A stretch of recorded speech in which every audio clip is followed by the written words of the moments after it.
that many times I'm sure that we've all taken time just to stop and reflect many times when we hear what's happening in the news or read the newspapers. Where's all of this leading to? What's going on here? And so I think that now more than ever, we must begin to look at what are the things that we can do that would put us on some firm footing in life, that will enable us to do some things and use some powers that we have, that many of us go through life never ever discovering that we have those things going for us. And part of that, I believe, is knowing what it is your life worth. What is it that gives your life a sense of meaning and purpose? Because once you find that, it puts you in your power place. See, if you know what your life work is, I encourage you to start working on it. If you can't do it all at one time, do just a little bit of it. And if you don't know what it is that you showed up to do, if you don't know why you're here, I encourage you to find out what your purpose is here. What is the meaning of your life? What will be different? Have you ever asked yourself that question?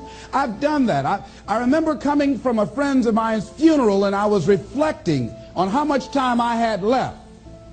And I went for a walk in a park thinking about this guy whose life was so promising. And I mean, he wasn't an old guy. He was quite young, in fact. And I thought about all of the things that he said he was going to do, and he never got a chance to do those things. And I started thinking about my own life and how much time I had left to do the things that I would like to do. And at that time, I wasn't sure what my life purpose was, what my life's work was. I wasn't sure about it at that time. And I thought about it quite a lot. I had some idea, but I wasn't convinced. That I don't think I felt worthy. I didn't believe that it could be me to do this kind of work that I'm doing right now.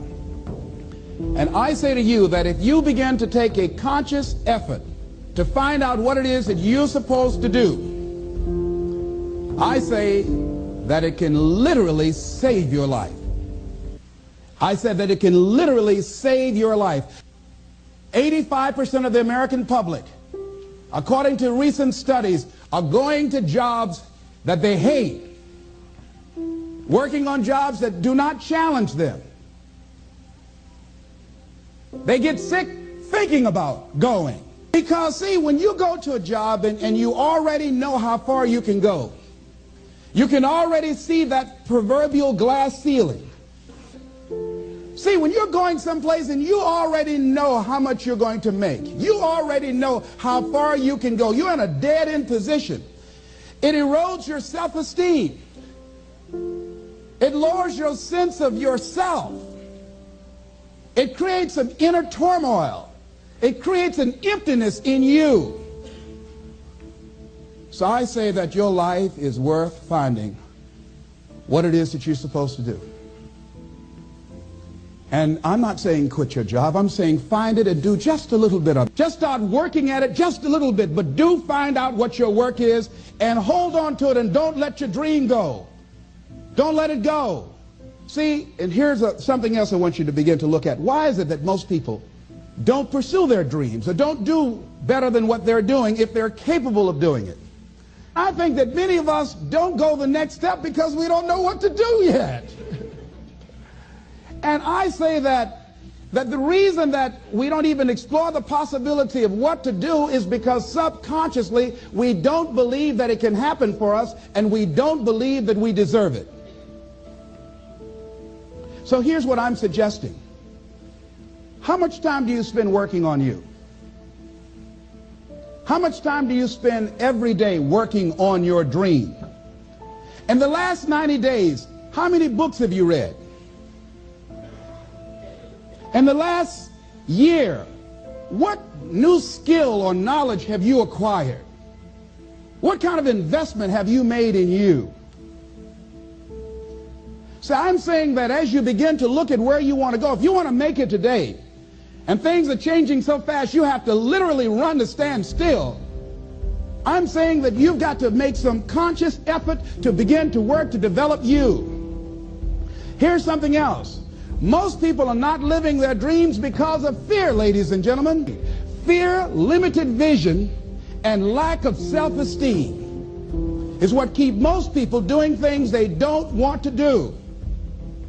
The same reason that people stay in relationships where they're abused or they're unhappy or it's unfulfilling, they can't see themselves beyond that relationship. They can't see themselves enjoying life without that person. They think that this is all that they can do. The same reason that people get stuck at a certain level in life, they can't see things being better for them. And they think that this is it and this is all they deserve. This is all they've ever seen. It's been passed on to them.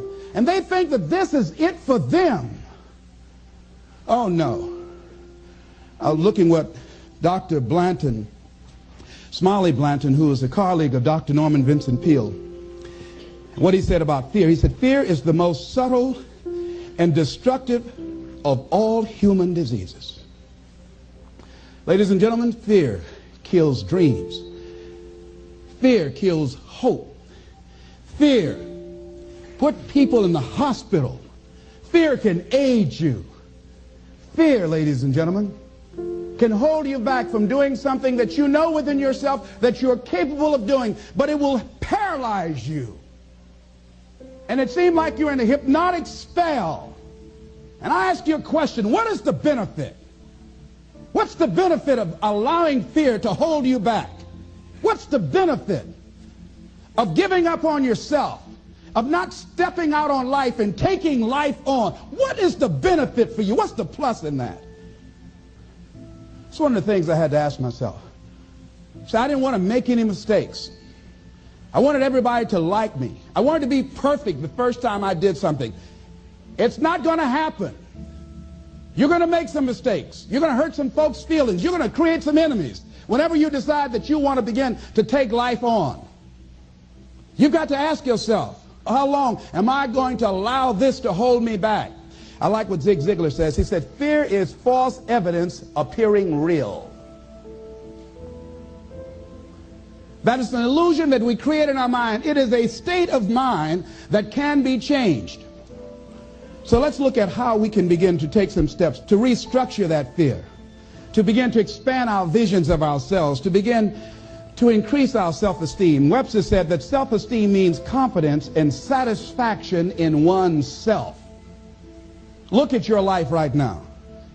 Whatever you've done up to this point in time, your life is working. Whatever you have produced, it came out of you as a result of the kind of person that you have become. It's a result of your choices. It's a result of your consciousness. Now you have to ask yourself, are you satisfied with what you have produced? Is this what you want? Would you like for things to be better than this? Do you believe that you deserve better than this? Or are you content? This is it. You don't have to do anything else. That you'll already resign yourself in life and say, well, I'm happy. I'm not starving like the people in Calcutta. Are you allowing yourself to get off the hook like that? Or do you believe somewhere in the back of your mind or in your heart that there's some other great work for you to do? There's something else that life has for you. And that's why you're here. How do we handle this fear factor? How do we increase our self-esteem? You have to begin to fortify yourself. How do we do that? I believe that you have to begin to consciously monitor your inner conversation and start talking to yourself. Start building yourself up. Sometimes the only good things you will hear about you are the things that you say to you. So I'm saying learn to be your own booster. Start building yourself up. Start encouraging yourself. Start saying, I can do this. I can make this happen. When I started thinking about becoming a speaker, I said, yes, I can do this. I can make this happen. When I start trying to convince myself I can be a businessman after flopping and failing and losing thousands of dollars and feeling stupid and dumb and having people take advantage of me because of what I didn't know, I had to talk to myself because people were saying to me that I was dumb. And somewhere in the back of my mind, I was saying, you're right. Look at what I've done. I had to say, no, Les. Hey, come on, man. Get yourself together. You can handle this. You just haven't figured it out yet. It's all right. This is your training period. This is the tuition you have to pay for what you don't know. You can do this. Other people have done it. It doesn't take an Einstein. Get you some people that can teach you some stuff that you don't know. Get you some people that have done it successfully and learn from them. Take some seminars, workshops, read some books on how to manage a business. Change the way you see yourself and begin to tend to the personal details. Understand that nobody's going to take care of your business better than you. And when I start changing that kind of mindset of beating myself up because of my mistakes and start looking at the possibility of my doing better, of my making the adjustment that would enable me to do what I want to do successfully, things begin to change. And I say, stop beating up on yourself. You do it. I know you do it. I've done it. It's a natural inclination for us to put ourselves down. See, we are born negative, I think, in a negative consciousness because we live in a negative world. Here's some other things, ladies and gentlemen. Begin to guard your mind against negative programming, like turn off the television. Don't watch the news. So you've got to guard the kinds of things that you put in your mind. See, if you don't program your mind will be programmed, because human beings are goal-oriented. That's why we die of broken hearts early. That's why we're running through life to early graves. We're going through life, ladies and gentlemen, and I think that Henry David Thoreau said that most men live in quiet desperation. Most of us go through life running scared. So we created this in our minds, false evidence appearing real. We made it real in our minds. That's why Churchill said there's nothing to fear but fear itself. That's the destructive monster. So turn off things that can contribute to your fear. Turn a deaf ear to people that all they can do is talk about how negative things are because they have bought into the consciousness of the world. Start attending workshops, seminars, listening to tapes on a daily basis to begin to recondition your mind, to retrain your thinking. Faith comes by what? Hearing and hearing and hearing. Listen to things that can empower you, that can enable you to create a new reality for yourself, in a new life for yourself. You might appear to be strange around most people. You know, most people think you're strange if you're happy today. See, these people have not found their purpose in life. That's why they're grumpy. That's why they're miserable. That's why they're so negative. They're hurting and they want to hurt other people. So start practicing using programs for your mind. Seminars, books, workshops. Keep a journal. Record your thoughts. What's happening with you? Every day when you get up, have a journal near you. See, ladies and gentlemen, we get 3 to 4 thoughts a year that if we would act on those thoughts, they could change our life. What idea are you sitting on? Write your ideas down. And then, once you get that idea, take the leap. Take the leap. See, it's out here in the universe. If you don't take the plunge, I guarantee you, somebody else will. Take the plunge. Go into action. And ladies and gentlemen, you will be surprised how things will come together. You'll be surprised. Now, you're going to have some difficult challenges. I can tell you that now. Be aware of that. Things are not going to work out exactly right. For a time they will, sometimes. And that's when life is just playing a game with you. Want you to feel good and relax. But ladies and gentlemen, go into action with your dream. And don't avoid where the fights are. Get in the midst of the fight. Get knocked down so you can learn how to fight, so you can hold your position. See, most people don't get out in the arena of life because they don't want to fight. Most people don't get out there because they don't want to get knocked down. They don't want to be dropped to their knees. But see, you're going to be dropped whether you're on the field or whether or not you're sitting on the sidelines.